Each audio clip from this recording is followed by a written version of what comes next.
If I Ran the Zoo by Dr. Seuss. It's a pretty good zoo, said young Gerald McGrew, and the fellow who runs it seems proud of it too. But if I ran the zoo, said young Gerald McGrew, I'd make a few changes. That's just what I'll do. The lions and tigers and all that kind of stuff they have up here now are not quite good enough. You see things like these in just any old zoo. They're awfully old-fashioned. I want something new. So, I'd open each cage, I'd unlock every pen, let the animals go, and start over again. And, somehow or other, I think I could find some beasts of a much more unusual kind. A 4-footed lion's not much of a beast. The one in my zoo will have 10 at least. 5 legs on the left, and 5 more on the right. Then people will stare and they'll say, "What a sight! This zookeeper, new keeper Gerald's quite keen. That's the go-darnest lion I have ever seen."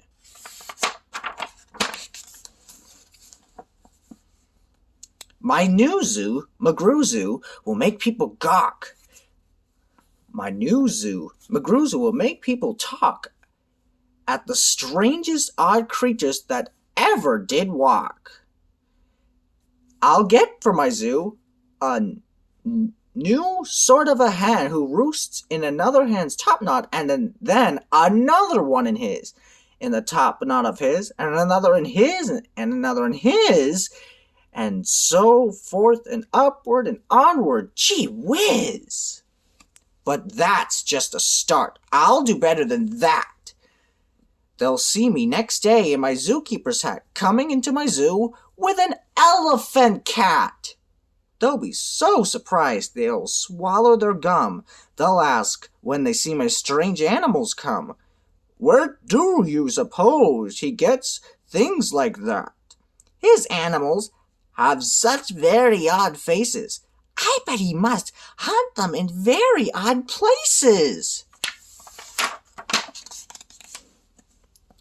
"And that's what I'll do," said young Gerald McGrew. "If you want to catch beasts you don't see every day, you have to go places quite out of the way. You have to go places no others can get to. You have to get cold and you have to get wet, too, up past the North Pole where the frozen winds squeal. I'll go and hunt in my Skigo-mobile and bring back a family of, what do you know? And that's how my new zoo, McGrew Zoo, will grow. I'll hunt in the mountains of Zombo-Maztant with helpers who all wear their eyes at a slant, and capture a fine fluffy bird called the bustard, who only eats custard with sauce made of mustard, and also a very fine beast called the fluster, who only eats mustard with sauce made of custard. I'll catch him in caves, and I'll catch him in brooks. I'll catch him in crannies. I'll catch him in nooks that you don't read about in geography books.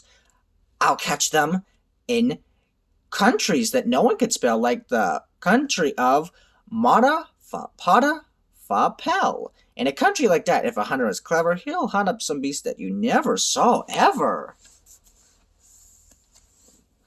I'll load up 5 boats with a family of jotes, whose feet are like cows, but wear squirrel skin coats, and sit down like dogs, but have voices like goats, excepting they can't sing the very high notes.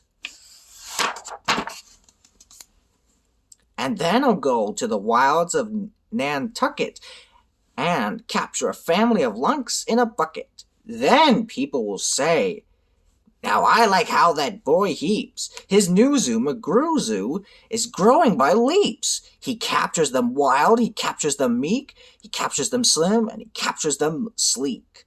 What do you suppose he will capture next week?" "I'll capture one tiny. I'll capture one cute. I'll capture a deer that no hunter can shoot. A deer's so nice he could sleep in your bed if it weren't for those horns he has on his head. I don't know if a deer could sleep in my bed. That'd be silly.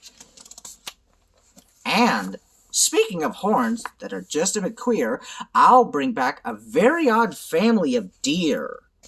A father, a mother, two sisters, and a brother, whose horns are connected from one to the other, whose horns are so mixed they can't tell apart, can't tell where they end, and can't tell where they start. Each deer's mighty puzzled. He's never yet found if his horns are hers or the other way round. I'll capture them fat, and I'll capture them scrawny. I'll capture a scragglefoot multigatawny, a high-stepping animal as fast as the wind. From the blizzarding sands of the desert of Zend, this beast of the beast is the brave that chieftains ride when they want to go fast to find some place to hide. A multigatawny is fine for my zoo, and so is a chieftain. I'll bring back one too.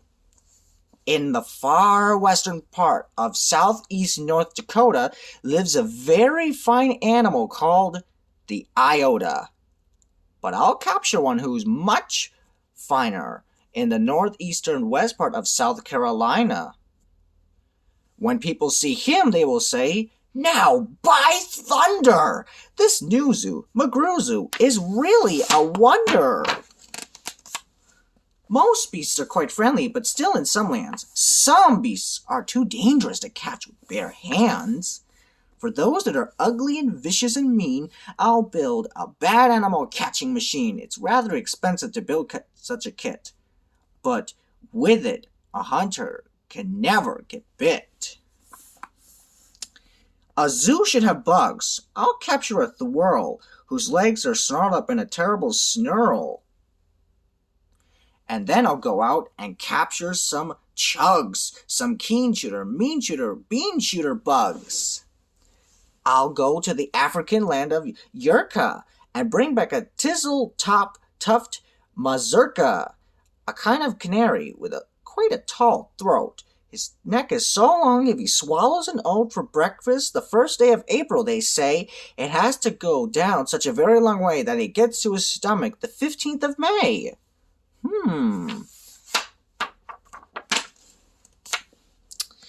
I'll bag a big bug who is very surprising. A feller who has a propeller for rising and zooming around, making cross-country tops from Texas to Boston with only 2 stops. Now that is sort of for a bug that is just tops. And when I've caught him, then the next thing you know, I'll go and capture a wild tic-tac-toe with X's that win and zeros that lose. You'll look mighty good in this zoo of McGrews. I'll bring back a gusset, a gherkin, a gasket, and also a gooch from the wilds of Nantasket, and 8 Parisian princes will carry the basket.